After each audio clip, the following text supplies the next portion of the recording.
Hello, my name is Jonathan Forster, and welcome to the Multi-Story Thinking Podcast. I'm an interior designer and educator. My job is to improve quality of life and productivity by helping people to create beautiful and practical spaces to live and work in. The Multi-Story Thinking Podcast takes an educational slant to the interior design world. So sit back, relax, as we help unravel the mysteries of interior design.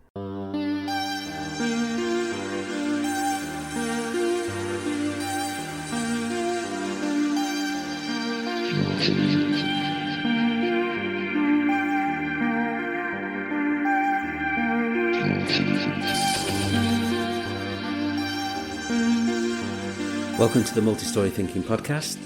This is a short trailer episode to advertise and look forward to Series 2 of the podcast. We completed Series 1 before Christmas, and this is a chat between myself and Kay Hanson, which we recorded last week in the University of Plymouth, where we reflect upon the first series and have a chat about the second series. In this episode, we discover a few of the highlights of Series 1, we find out what Kay's been doing, and why it's okay to celebrate Christmas in the middle of February.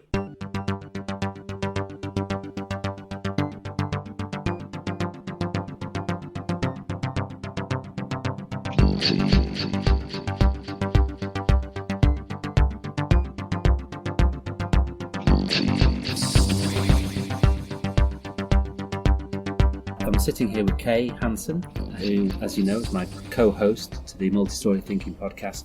And this is our much-trailed Christmas special, which is actually being recorded in February because we ran out of time before Christmas. But we're not going to let that spoil our fun. I've got some party poppers here. We're going to pull the poppers. Oh, gosh.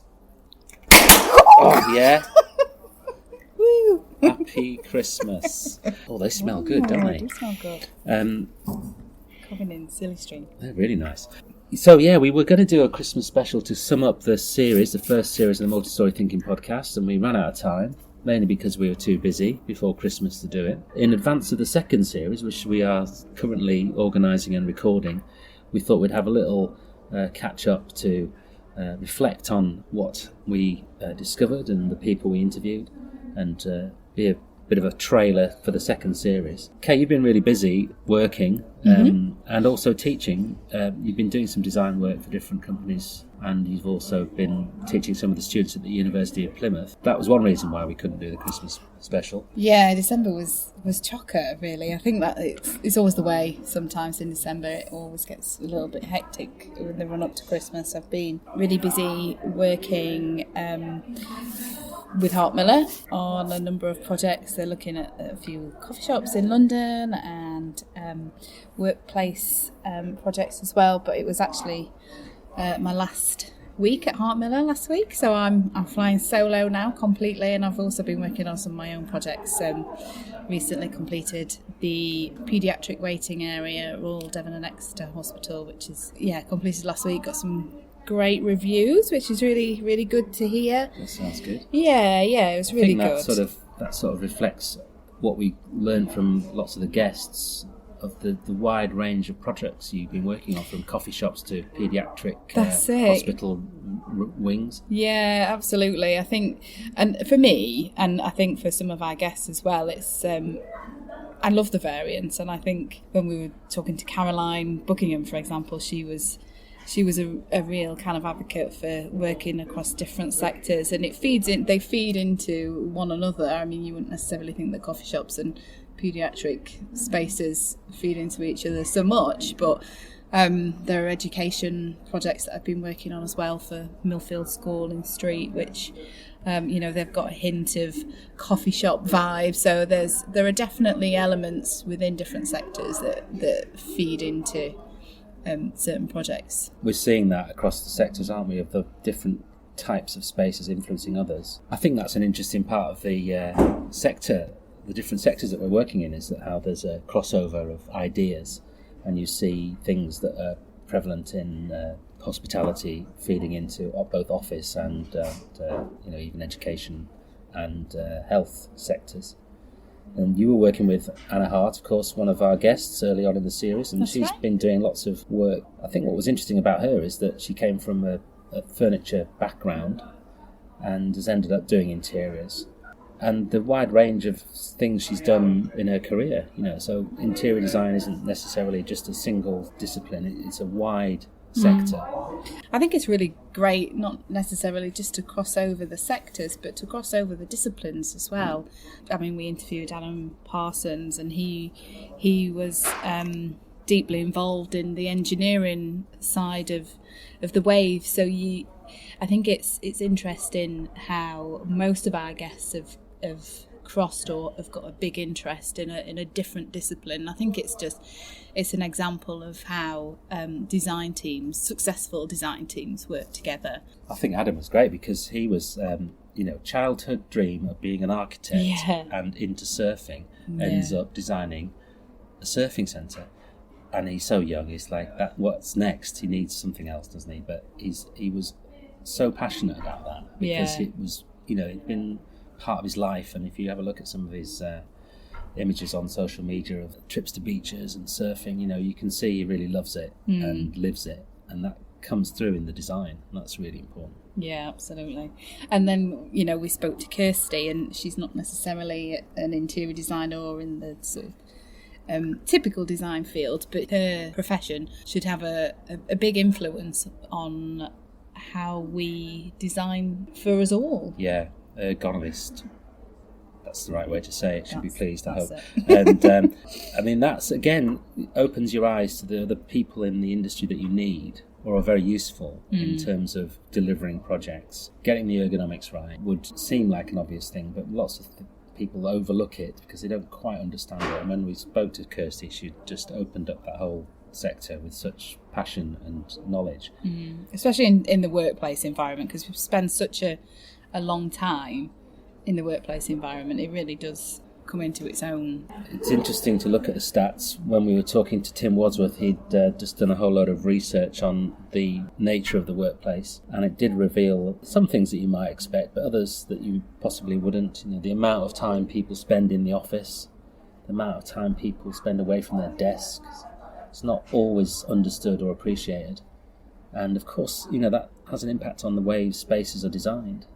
I was looking at a study only last week that kind of went through the ages of how people are working and how millennials work and Generation Z. Is it Generation Z? I don't even know which one's Either which. Generation Z or Y. But I'll Google it in a minute. Yeah. There's almost a flip reverse happening where lots of younger office workers are wanting to spend more time in the office. So there's the working from home crew, and then there's the office crew, and then there's the ones you get the benefits of the social interaction then, don't you? I think so. Yeah, I think that's what's leading that. So the workplace design, I think, is ever changing, and I think it always will. So to have someone like Kirsty and also Tim actually doing the research that we can feed into our projects. I think that really helps, doesn't it, to give you that extra insight into how people are working. Thinking about the different ways of working, we were introduced to the hot box, which was designed by my little sister Rachel. That's the tool for agile working, and again it reflects the different ways that people are working, and actually we need to shift away from that desk culture into a more mobile way of working, and the hotbox caddies and the boxes and the bags help facilitate that, and they also look quite nice as well. Actually, keep all your gear in that whilst you're moving around. The agile working is a sort of technique in terms of managing how you operate within space, which is quite difficult to implement and often challenges the behaviour of workers who are quite used to having their own desks. And when we were talking to Craig Knight, he's developed a lot of research around the psychology of the workplace and how to mitigate problems like agile working by implementing employee engagement processes, and the benefits of that are quite staggering in terms of performance. So there's some fascinating sort of areas of thinking around how to optimise the impact of design, particularly in the workspace. There's so much extra resource available, I think, to the interior designer to help make spaces work. One of the great things about doing the interviews, of course, was not only meeting new people, but catching up with old friends, and the series kicked off with Naomi Cleaver, who I've known for years and years. We daren't admit how long we've known each other, and as we've discovered, it was in the last century. So it's that long ago. But it's good to see, how people's careers have developed from when you knew them a few years ago to what they're doing now. So that was really exciting to see that. One of the main sort of observations, I suppose, is that looking at interior design as an industry, it's got a strong place in the current construction world, an important role to play alongside architects and with clients. And this was something that Iris Dunbar has been championing for years, about the professional status of the interior designer, trying to establish a more rigorous pathway of professional accreditation.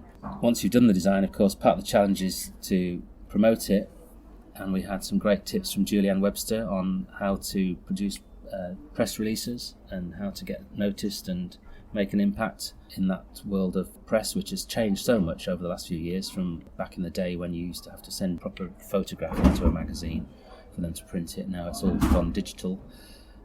So again, it's a wide range of different people as part of this industry, which has been really interesting to get to grips with and understand a bit more about. In the next series, we are interviewing a similarly diverse range of people from across the sector. We're not going to spoil it by letting you know who's coming on yet, but it's going to be, again, a mixture of interior design, architecture, and people around the industry. I think Series 2 is going to be really exciting. We've got a real good mix again. I think it's really interesting to hear from different sectors and different disciplines, and also we've got quite a few more Meet the Suppliers coming up as well, which should interest you. Different products and materials that we specify on a regular basis. We need to know more about them. And Kay, you've been working with some of our students here at the University of Plymouth. Yeah, lovely bunch as well. They are nice, and every time you come in, they always go, "Oh, Kay." They're like, "Does I bring sweets?" No, I don't. It's like, their little faces light up. That's very kind. But they do enjoy. I think what they like, apart from you're a great communicator, is that you're bringing in those industry skills. I think so. It just gives a different perspective. I think it does give that a different opinion. I hope that the knowledge that myself and others that work in the industry can bring, that we can pass on to the students, is really helpful. It kind of gives them a sense of the real working life and how professional elements of that, whether it be presentations, whether it be drawing skills, whether it be bodies of research, how that should be produced in a professional environment as well. I think it really does help them to take that next step.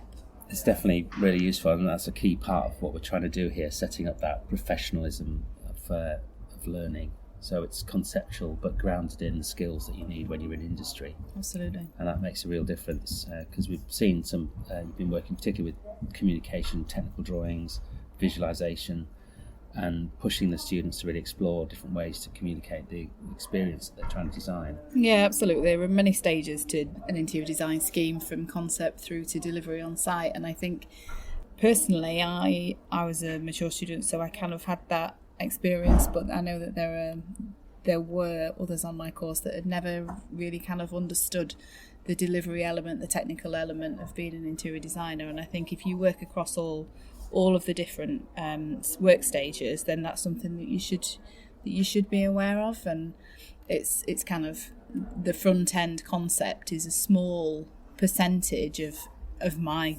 working career anyway. Yeah, it gives the students a bit of perspective on real life, and we've actually been lucky enough to have a couple of projects working with the students, the ground floor refurbishment of our social spaces downstairs, and also the project with Swansea University to design social spaces for student accommodation blocks. So that again has given the students real opportunities to create projects that are actually going to be built. So that's really exciting to see, and some of the skills that you've been introducing, Kay, have helped them to get through those projects successfully. So busy times. We're going to wrap up now. Series 2 will be coming in a few weeks.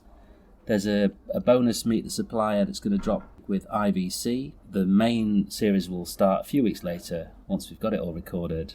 We'd really like you to rate and review us. I've had the thumbs up from my mum course. That's all that matters. That's useful, but I'm looking for a bit more broader recognition and feedback would be useful and nice.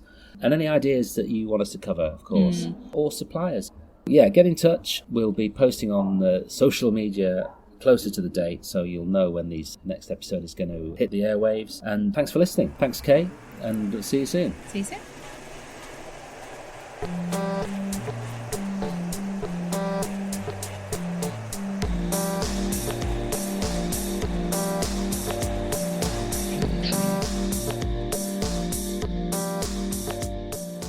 So there we go. Thanks very much for listening to that trailer for the second series of the Multi-Story Thinking podcast. We talked a lot about the work that Kay is doing at the University of Plymouth, teaching on the interior design course. We're currently recruiting for the next year. So if you want to be a kick-ass interior designer, have a look at our website link. Still time to come and join us, where you'll benefit from the professional skills and experience of tutors like Kay, and you can learn how to design a wide range of spaces and start to build your career and experience through the projects that we run. There's a bonus edition Meet the Supplier with IVC flooring coming out at the same time as this. In the first series we trialled the Meet the Supplier format with Foscarini, and we're going to be doing a lot more of these supplier-led episodes in Series 2 and beyond. I'd like to thank Kay for her chat today and also all her help over the first series and into the second series with her planning and also a co-hosting role. I'd like also to thank Dave Clark from I Am The How for his technical support and advice during the setup of this podcast, and of course Mark Frith for the music. Thanks for listening. Goodbye.